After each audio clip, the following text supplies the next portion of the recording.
Following my father's funeral, a period when discussions about inheritance were common, my brother-in-law, who is married to my sister Sharon, surprisingly claimed that all of my father's assets, including $7 million in cash and stocks, should solely belong to Sharon, the eldest child. This proposal brought joy to my sister and her husband, yet the lawyer quickly clarified that such a decision wasn't theirs to make. My name is Paul Walker, a 44-year-old sales professional with a wife and 3 kids. My father was a significant shareholder in a company and remained actively involved until his later years. Sharon, my elder sister, has often challenged our parents with her erratic behavior, and even in her middle age, lacks a stable job, choosing to live life on her own terms. Our relationship has been distant, primarily due to my disapproval of her actions. When Sharon turned 52, she unexpectedly introduced us to Russell Brand, a younger, handsome man with a laid-back attitude, and announced their engagement.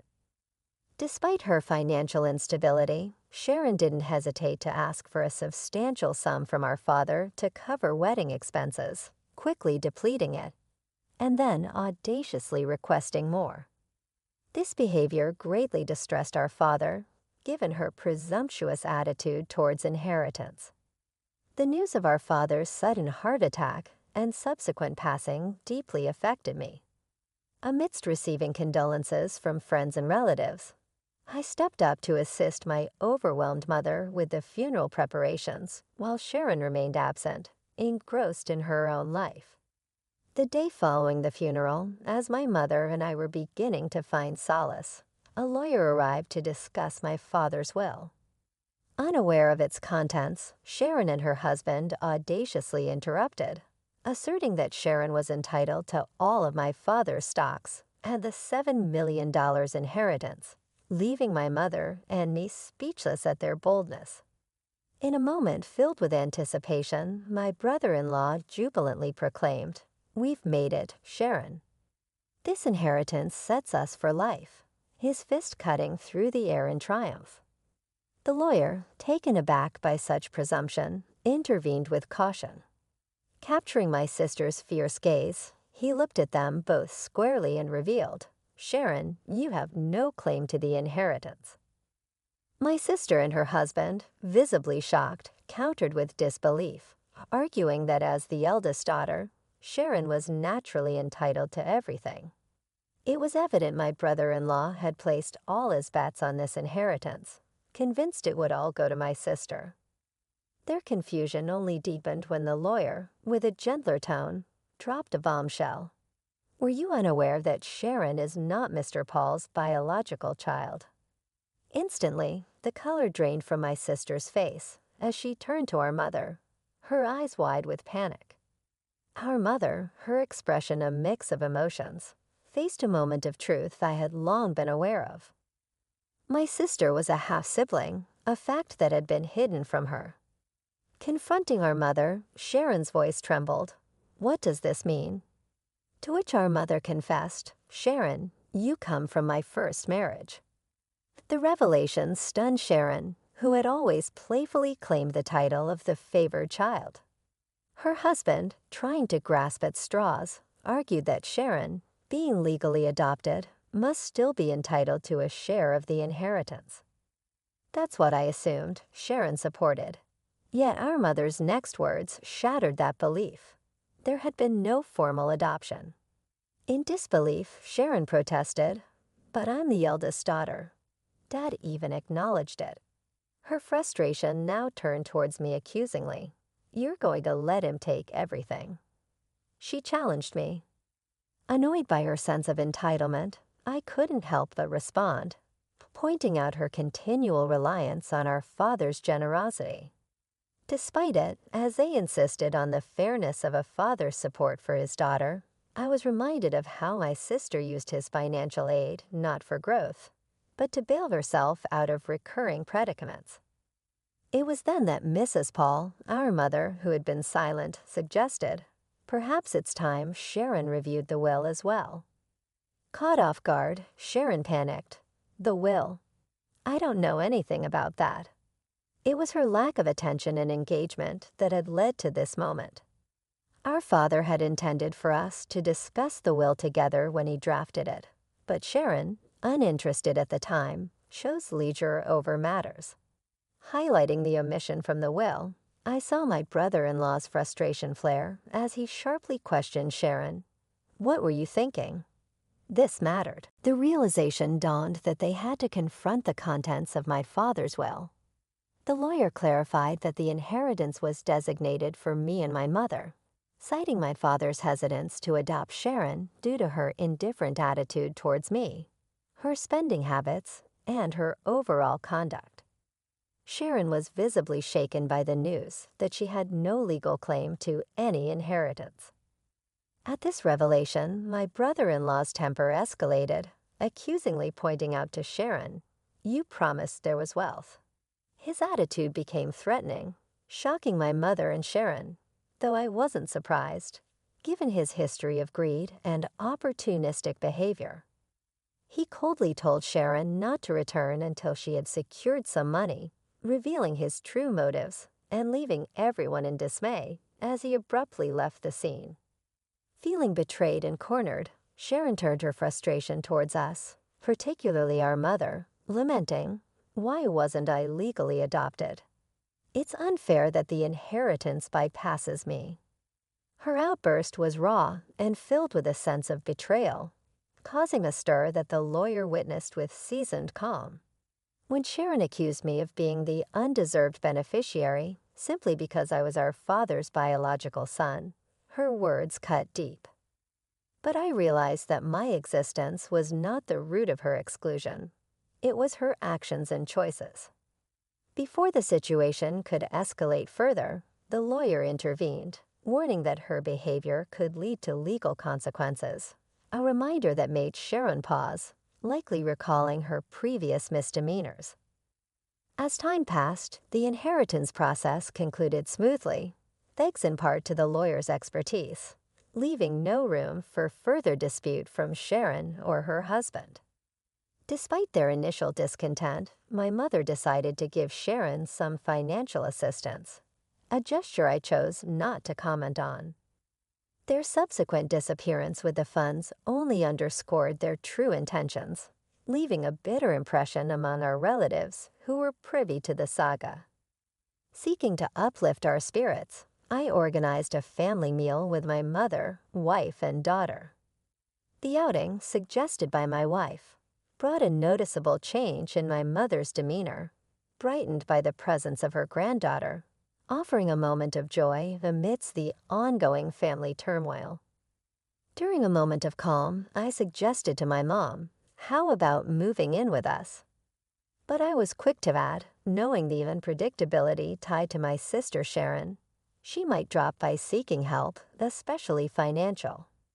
We should be cautious not to enable her too much. My mom's hesitation was palpable. Sharon, despite everything, was her daughter, and the prospect of potentially inviting conflict held her back. I left the offer open for her to ponder. As we approached our ancestral home, we were greeted by an unexpected sight. Lights on in what should have been an empty house. Suspecting Sharon might have returned, I proposed, "Let's have a quick coffee inside." As we got out of the car, suddenly, a car charged towards us, missing us by a whisker. In protecting my wife and responding to my daughter's alarmed cry, I ended up in a flower bed, slightly injured by the fleeting touch of the car, which eventually crashed into the garage entrance. My wife and daughter rushed to my aid, while my mother, frozen with shock, watched from the doorway.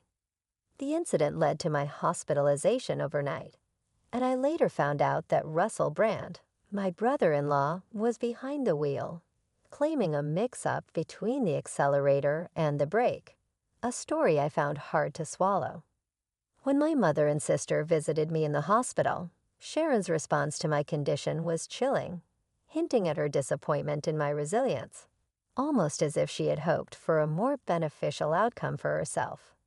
I couldn't resist commenting on her apparent wish for my demise to claim the inheritance, noting her unease as she averted her gaze.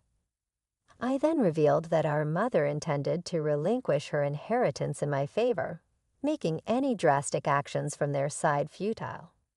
My sister's shock was evident. The concept of foregoing a rightful inheritance seemed alien to her. I further explained that in preparation and following our father's prudent approach, I had already drafted a will ensuring my family's future, thus redirecting the inheritance away from our mother directly to them. My sister's plea for a share from the speculated $7 million, under the guise of familial generosity, only highlighted her desperation and misunderstanding of our family's values and intentions.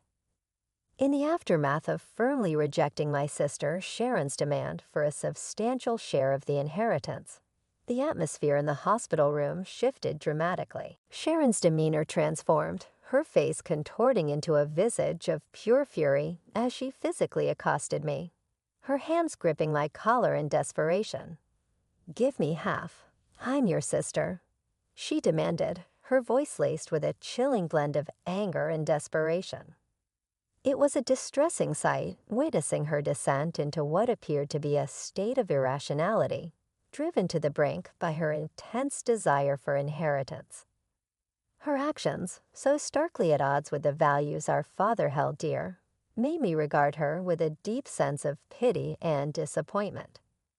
"Do you not realize how your greed would have disappointed Dad?" I questioned, hoping to ignite some sense of reason within her.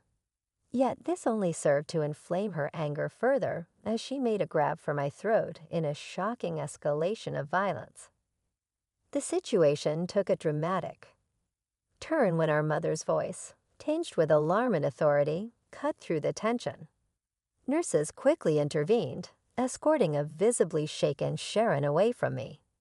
Despite the turmoil, it was evident that my mother's heart ached for Sharon, her biological daughter, even though Sharon had directed her vitriol towards her as well.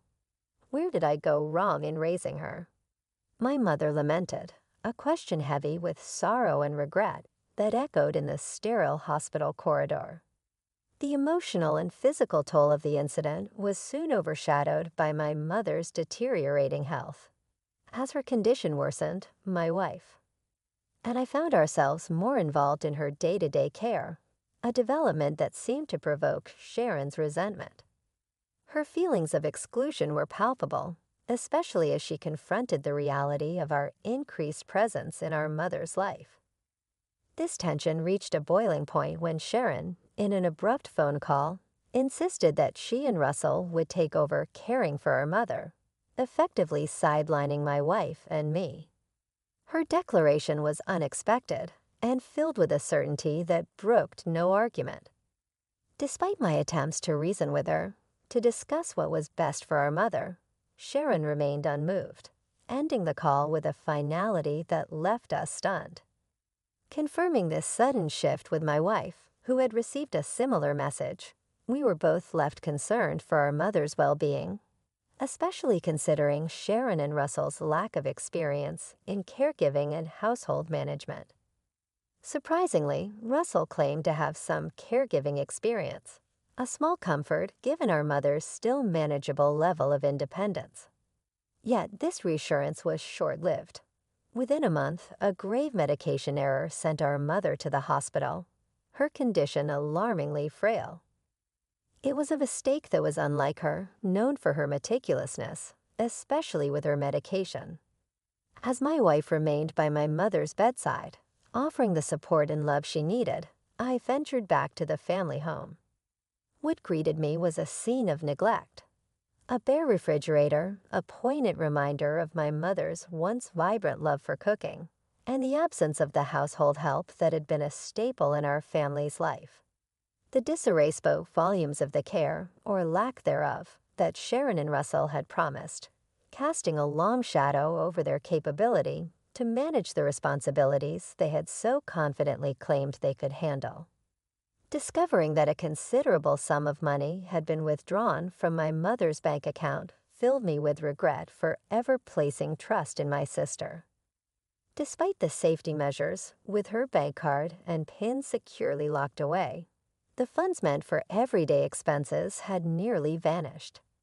While thankfully the inheritance remained safe in a separate deposit box, this breach of trust prompted me to collect necessary items for my mother's hospital stay, including her bank card, to address the financial anomaly. Upon discussing the situation with my mother, it became apparent she was oblivious to the mishandling of her bank card. Yet when the conversation shifted to the medication mishap, a shadow of sorrow crossed her face as she admitted it was Russell, my brother-in-law, who had prepared it. The suggestion that Sharon should no longer be welcomed into the house seemed more urgent than ever. My mother's condition and the chaotic state of our home were alarming. "Mom, you need to stay with us," I insisted, envisioning a peaceful home for her recovery. Despite this, her health worsened, possibly exacerbated by stress, leading to her untimely demise. The somber task of arranging her funeral revealed a grim reality. The family home was stripped of its valuables, a testament to my sister and Russell's relentless greed. The emptiness of the house mirrored my feelings of shock and betrayal, fueling a resolve to seek justice for their egregious actions. The aftermath of my mother's funeral set the stage for a meeting with the lawyer, where my sister audaciously claimed her entitlement to our mother's inheritance. Her confidence wavered as the will was read, revealing her exclusion from any inheritance, a directive from our father reflecting his final wishes. Russell's outrage at this revelation only compounded the tension, his frustration manifesting in a destructive outburst. Amidst his tirade, I confronted him with a pressing question, one that hinted at a dark suspicion.